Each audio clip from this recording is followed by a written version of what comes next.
Hello everyone, here I'm again with the Word of God. Today I'd like to tell you something that I understood while I'm reading my daily portion. It's from the book of Jeremiah, chapter 13. So, firstly, I would like to tell you the historical context that is in this chapter. Not the entire chapter explanation, but the part that I chose to tell you in this message. Okay, let me tell you. This 13th chapter includes the metaphorical illustration of this linen sash. Here, God commands Jeremiah to purchase a linen sash and to tie it around his waist. So, Jeremiah did likewise according to the word of the Lord. And again, the word of the Lord comes to Jeremiah saying, "Go to the Euphrates." You can see that word in verse 2. Verse 4, God says, "Take the sash that you acquired, which is around your waist, and arise, go to the Euphrates, and hide it there in a hole in the rock." So God tells Jeremiah to hide that in a hole in the rock in the Euphrates. And after some days, again, God calls Jeremiah saying, "Go to the place where you hid that linen sash, dig it out, and take it out." And again, Jeremiah goes to the place where he hid that linen sash and he takes it out. And looking at the sash, the scripture is saying the sash was ruined and it was profitable for nothing. We can see that in verse 7. Then I went to the Euphrates and dug, and I took the sash from the place where I had hidden it, and there was the sash ruined. It was profitable for nothing. The scripture is highlighting this verse that it was profitable for nothing. And again, in explanation to these acts, God says, like this ruined sash, I am going to ruin the pride of Judah and the great pride of Jerusalem. Because of the idolatry they are committing and refusing to hear the voice of the Lord, and following their own counsels, God planned to ruin the pride of Judah and Jerusalem. And again, God says that just as the sash clings to the waist of a man, I also wanted my children, I mean the house of Judah and Israel, to cling to me, to be my people, for my honor, for my praise, for my glory, but they would not hear. God is so displeased with the behavior of the Israelites and the children of his, like the children of Judah. So this is the historical context about the chapter, the part that I chose in this 13th chapter. Now let me tell you what I understood from this chapter and what I really wanted to tell you from this. So let's look at this in points. So the first one is Jesus bought us at a price, or we are bought at a price. For this, let's look at verse 1 from the same chapter, 13th chapter. Thus the Lord said to me, "Go and get yourself a linen sash and put it around your waist." Here, reading the whole thing of this chapter about this metaphorical illustration of this linen sash, we can clearly understand that linen sash is compared to the house of Israel and house of Judah, right? So let's also imagine Jesus in the place of Jeremiah for some time to let you understand what I understood from the scriptures while I'm reading it. So here God commanded Jeremiah to go and get a linen sash. I mean to purchase a linen sash. To purchase this linen sash, he has to pay some price, right? So he paid some price and brought linen sash. Linen sash is compared to the children of God, right? And here I said, imagine Jesus in the place of Jeremiah. So imagining Jesus will make us understand this, that Jesus also paid some price. He shed his precious blood for us. He laid down his life for us so that he bought us at a price, right? Jesus paid price for every soul on this earth. And second point is God's purpose for our life, or the intention of God. For this, let's look at this verse 11. For as the sash clings to the waist of a man, so I have caused the whole house of Israel and the house of Judah to cling to me, says the Lord, that they may become my people for renown, for praise, and for glory, but they will not hear. Hallelujah. See here, God is expressing his intention towards his people, that he wanted his children to be so close. Like we can look at this verse 1. God says, "Go get yourself a linen sash and put it around your waist." In explanation to this verse 1, God says this in 11th verse, that just as a sash clings to the waist of a man, so I've caused the people of Judah and Israel to be so close to me, to cling to me.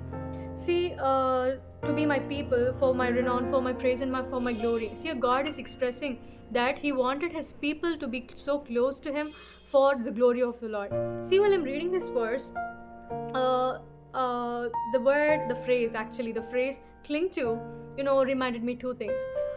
First one is Ruth clung to her mother-in-law, and the second one is from John 15. So I would like to tell you detailedly about these two things that I was reminded. See, God is saying here in 11th verse, consider this as waist and consider this as sash. Just as the sash is clinging to the waist of a man, so I've caused my people of house of Israel and Judah to cling to me. See, so that they'll be my people for my renown, for my praise, and for my glory.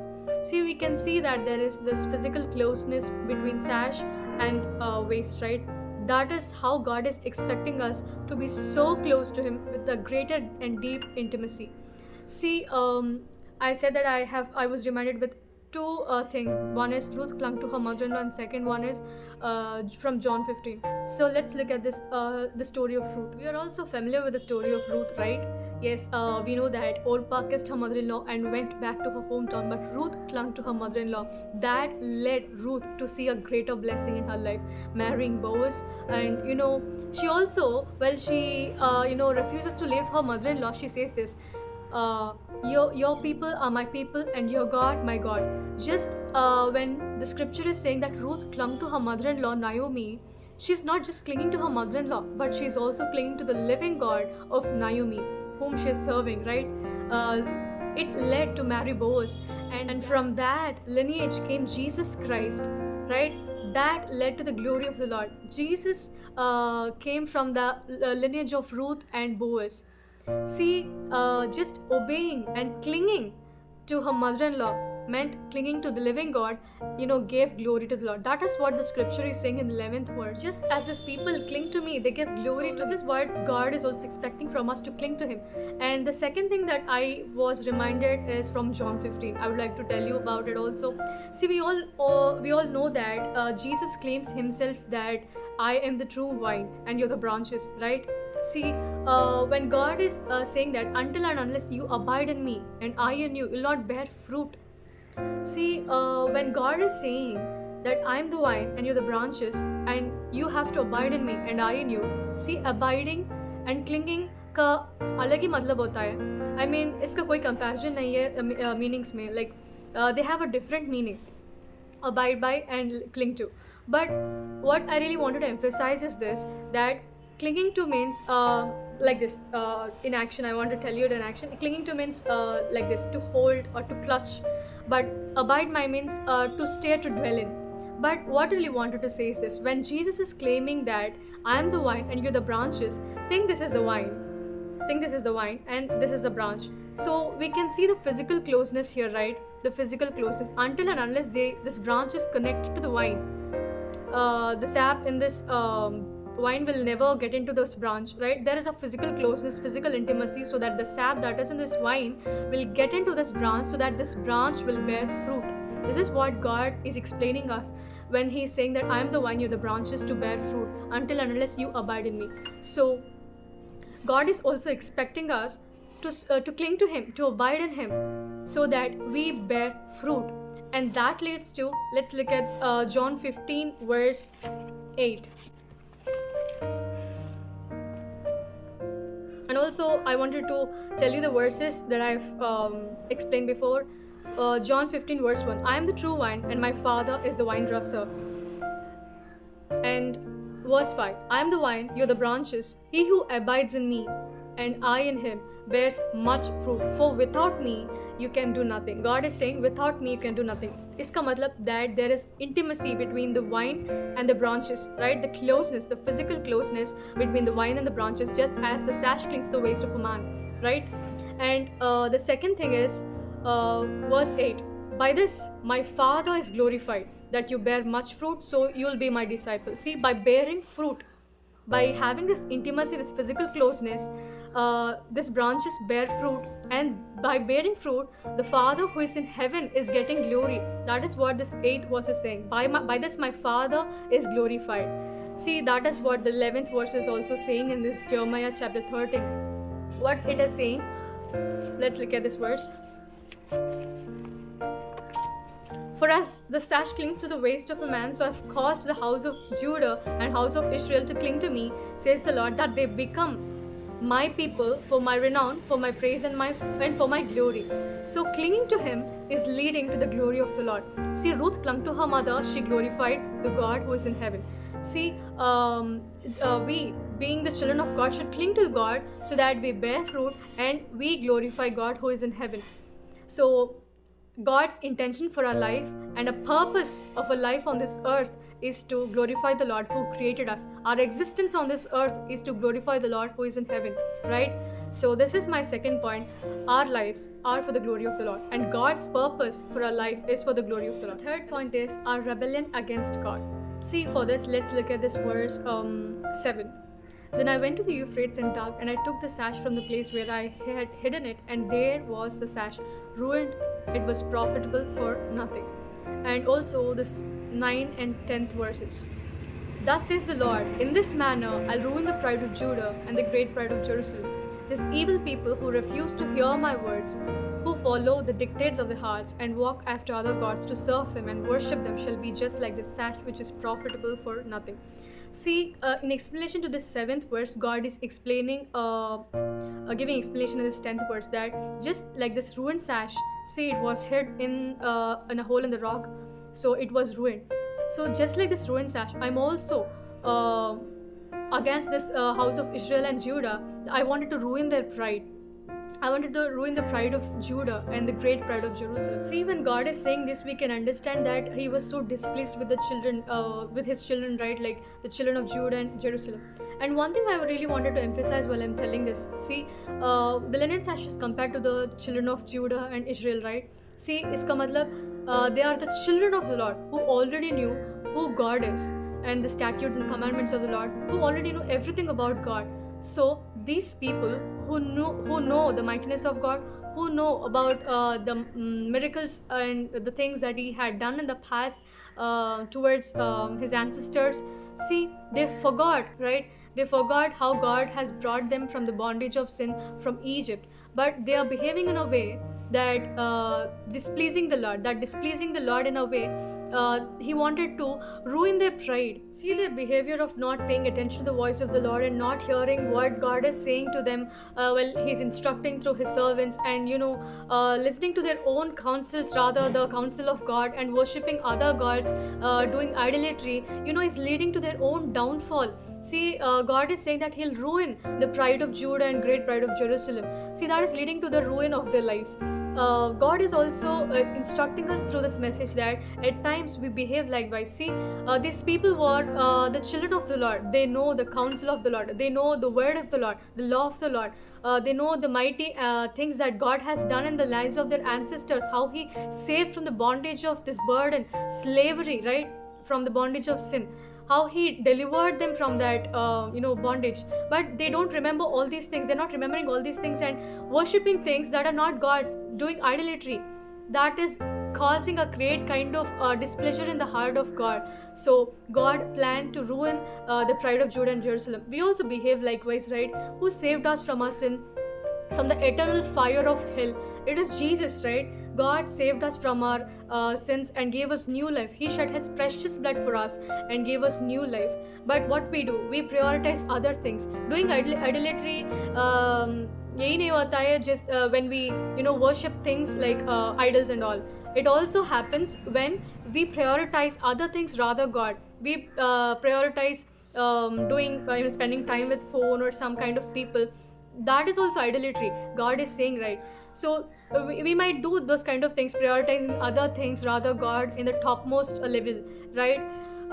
So that displeases God, and taking counsels from the one who doesn't involve God in their lives, and that leads to the ruin of a life.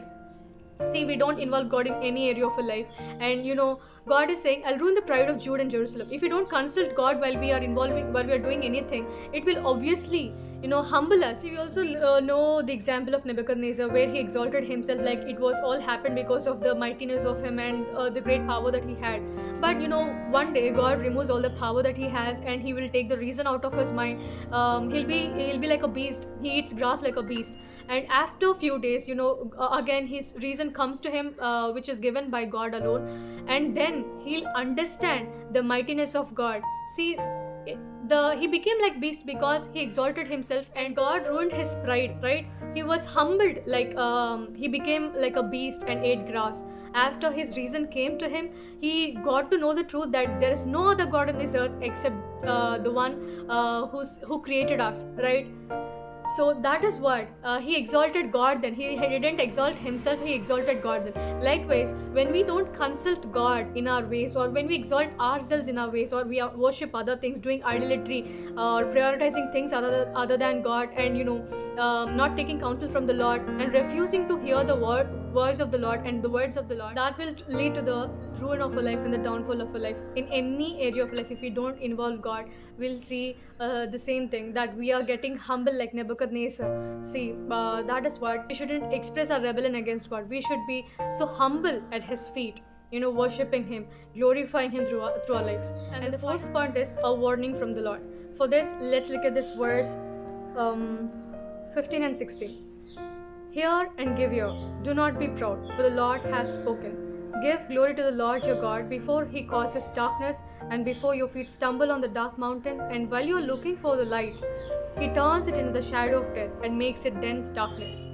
See here, this is a serious warning from the Lord to the people of Judah and Jerusalem, because God is saying through His servant Jeremiah that if you don't turn back to me and give glory to me, see, you'll search for light one day when it is a day of disaster, and you'll never find it. You'll find only the shadow of death. See, God is saying, while there is time, give glory to the Lord. Give glory to me. God is saying this to the people of Judah and Jerusalem. This is also a message, direct message. What I remembered when I'm reading is this about the second coming of the Lord Jesus Christ, because this is told about the children of the Lord who accepted Him as a Savior. See, Jesus is also telling us, well, there is time given to you and grace given to you abundantly to forgive all the sins of yours. God is saying, seek me. Seek God.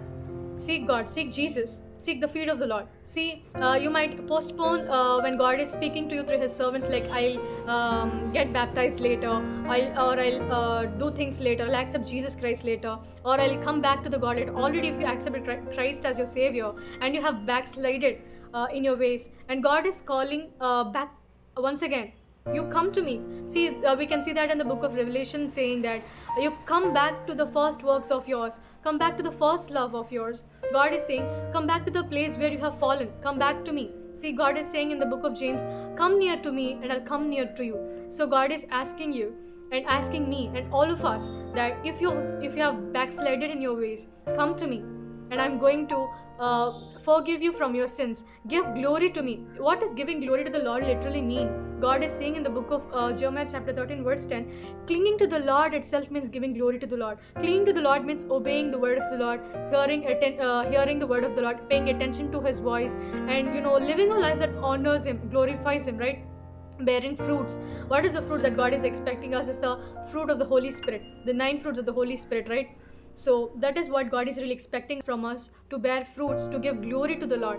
See, at that time, if we postpone doing things, see, these people were instructed that if you don't give glory to the Lord while it is time, you'll search for the light on the day of disaster, but you'll not find it. You'll only find the shadow of death.